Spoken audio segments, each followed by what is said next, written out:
Hello, my podcast people, and thank you for joining me for yet another episode of my favorite podcast. If you're listening to this on the day that it drops, the day you're watching it on the day that it drops, it is Monday, August 5th. What? Y'all know, I say talking about it because it will never, cease to blow my mind. I record these in the past, I release them in the future.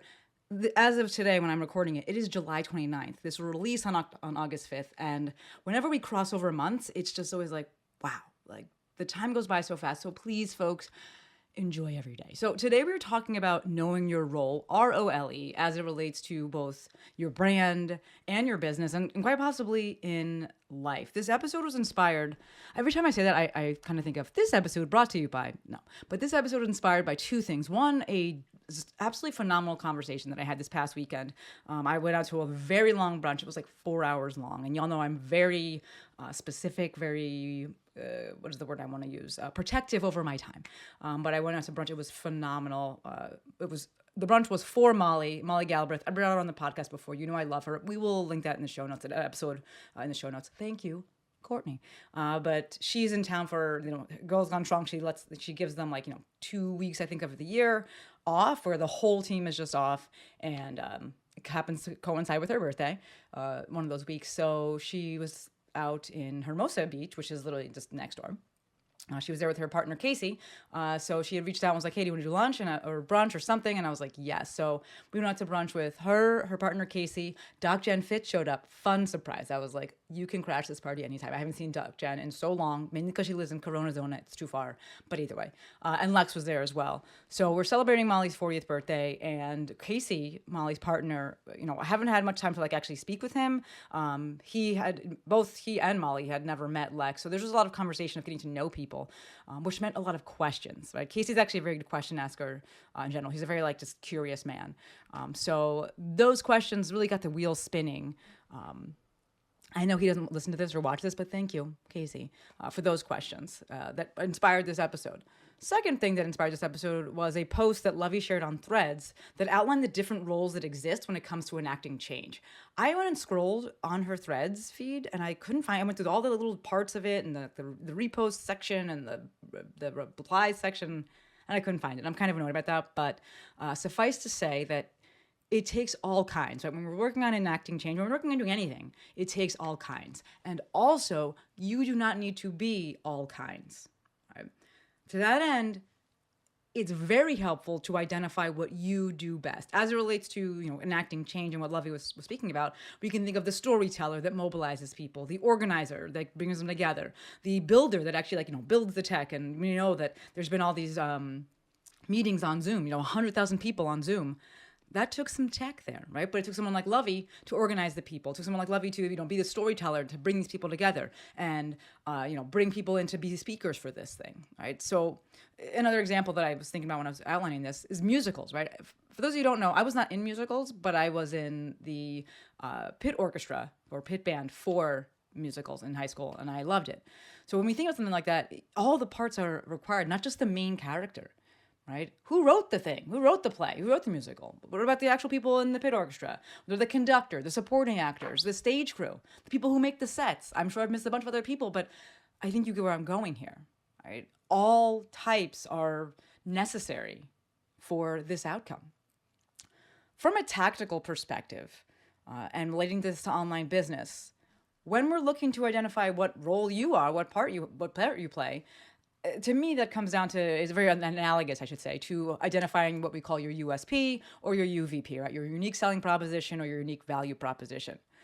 Or as I like to speak about it, your unique relevance. I probably should do an entire episode about that because to me it is different, but I don't have time for that right now. At the heart of these things, at the heart of identifying your USP or UVP or your unique relevance is simply identifying what your superpower is. And I actually do have a reel on that.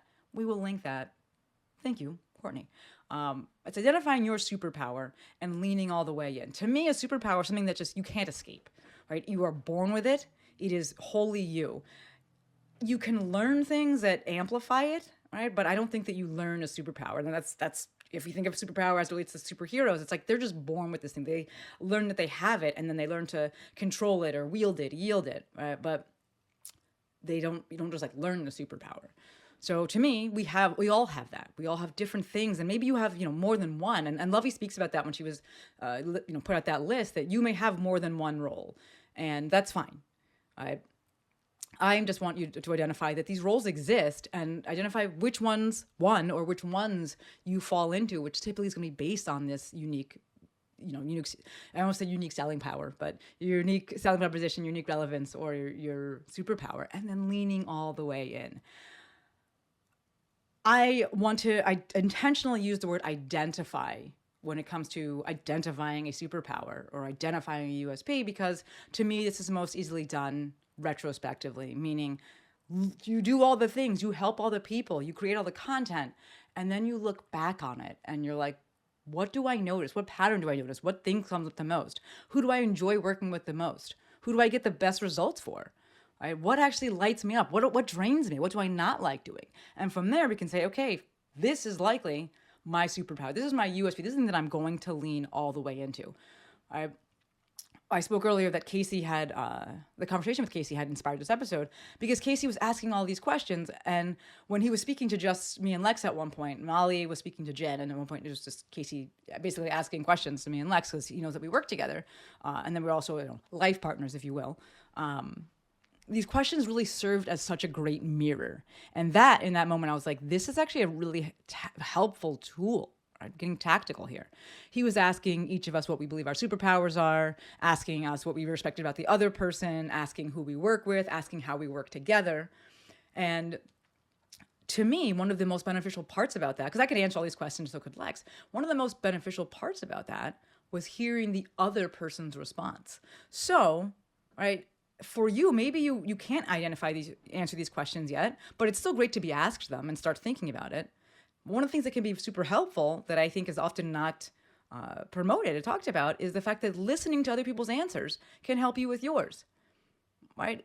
Especially when it allows you to be like, hell no, that ain't me, right? Real talk. I believe I say this in the post that I did, the reel that I did. My superpower is that I can see people's superpowers. All right, I can very much, and sometimes it becomes, I think, Garth Brooks said it, and I talked about it in one of the episodes, that every blessing is a curse, every curse is a blessing. And so for me, in seeing what I believe is someone's superpower and what they should lean into, when they're not leaning into it, it's like literally I'm just like, but why? Just listen, just do this thing. But people are experiential learners and they have to go through that themselves. But hearing Lex articulate her superpower, which corroborated what I believe to be her superpower, and hearing what lights her up was such an easy hell no for me. Like, Lex loves completing tasks, and we've talked about this before. It's why we work really well together. That's how she likes to support people. That's how she likes to show love, is like, do things for people. And that's a hell no for me. I'm like, you're an adult. Go fucking do it yourself. Why do you need me to do it? Right? But hearing her say that further illuminated and highlighted what my role is. Right? For some people, that would just be a start of like, no, actually, I don't like that. But for me, it was like, yeah, this is definitely what I don't like. And this is definitely over here what I do like and what I'm really, really good at. So quick detour to promote BossUp, because it's a detour, but it directly ties into this concept. Early bird pricing has ended. The past few episodes, I was promoting BossUp to try and get you folks to save some money. But we still have tickets. And if the things that I'm saying here are resonating and you're seeing how conversations can provide so much clarity, come to BossUp and have these conversations. Right? For those of you who don't know, we're new to the podcast, something like that, welcome. BossUp is the in-person event that Jill Fitt and I are hosting this October 10th and 11th in Redondo Beach. It is for female online business owners and female online business hopefuls. The link to the info page is in the show notes. All the information there is there. I don't want to take a lot of time out of this episode to dive into BossUp. We have plenty of episodes about it. Actually, Courtney, if you can link that most recent one, thank you. But suffice to say, if you're hearing this, you'll be like, oh, well, those questions would be helpful, or hearing the answers from other people would be helpful. Come to BossUp and have the conversations, please. So, continuing on, and speaking of online business, I do want you to understand, I know earlier that I said that you don't have to be all the things, but in the beginning of your business, you do. You will play all of the parts, right? You will hold all of the roles. You will do all of the things, right? We see it when people open a CrossFit box, right? And they are the coach, they are the marketer, they are the janitor, they are the manager. You do it all. I do believe, in saying that and explaining that, folks that are able to juggle all these things and have proficiency with all of these things, it is easier for them to succeed. One of, I was on I have this group that I'm in, and we meet once a month, and Annie Miller is in that group. And one of Annie Miller's superpowers is that she can play all the roles. Right? She is the marketer. She is the face of the business. She is very strategic. She has an eye for what things look good. She understands the tech side of things. Right? We are very similar in that way. To that end, that person will have a much easier time succeeding when it comes to an online business. For folks that are like, fuck, I hate technology, you're going to struggle in the beginning because you do have to wear all the hats unless you just have $1 million and you're just like, I'm going to outsource it from the jump. But most people do not. Right? So yeah, it will be harder and you will have to lean into these roles. And then once you get things going, then you can start to outsource the things that you're like, that is just not what I do. I'm not good at it. It's not helpful for me to do it. It takes too long. I hate it. Whatever. Right? We see it in the online business side, right? You're the face of it. You're the marketing department. You are IT. You're the head of finance. You're the podcast producer. You're doing all the things. And then over time, you get to choose what you outsource. Right? And please do not let anyone tell you that you have to outsource specific things. Right? The best things to hold on to are the things that you love doing, even though other people may be like, that's not directly client facing. It's not directly, revenue generating. You get to choose what you hold on to and what you let go of. I do, of course, have some beliefs around the things that I think are more important when it comes to building an online brand. But suffice to say, you get to choose. So I'm going to wrap it up here. It's going to be a shorter episode, which is not a bad thing. The long and the short of it, in terms of knowing your role, is that, number one, in life and business, knowing your role is helpful. The thing that I want you to take away from this episode, which is part number 2, is one of the easiest ways to identify your role is to talk to other people. Yes, of course, helping other people. And then we have that, body of work, whether it's that we have the results we do have of the people we've worked with, the content we've created, we can look to identify it based on that. But talking to other people and hearing what they're passionate about, hearing what they're doing, hearing what lights them up, it can be incredibly, incredibly helpful in helping you identify your role. All right? All right. Again, a hard pitch, come to BossUp, have the conversations, or don't. You're an adult. We'd love to have you. I also just think that, after this weekend and having the conversation and walking away from it and being like just so clear on what I do and who I help. And I probably should say this before we end. This process can and will take a super long time. Like most people are not just like in day one, like this is what I do, this is what I love. It takes years and years, and then that evolves over time for sure. But I do think we can kind of expedite this. And I say that in watching Lex and how fast her career has moved forward. And I think that I know we've had conversations. It is being around other people that are having these conversations. It's being around people that are ahead of you, that are very clear about what they do. And they can reflect that back to you. And you can be like, no, I don't like that. Or being around people that can be like, hey, I see you. I see that you're great at this. Like lean in and giving you that confidence and lending you that confidence so that you can make those moves forward and identify and lean into your role. Okay, so that's all I got for you. As always, endlessly appreciative for every single one of you. Until next time, friends, Maestro.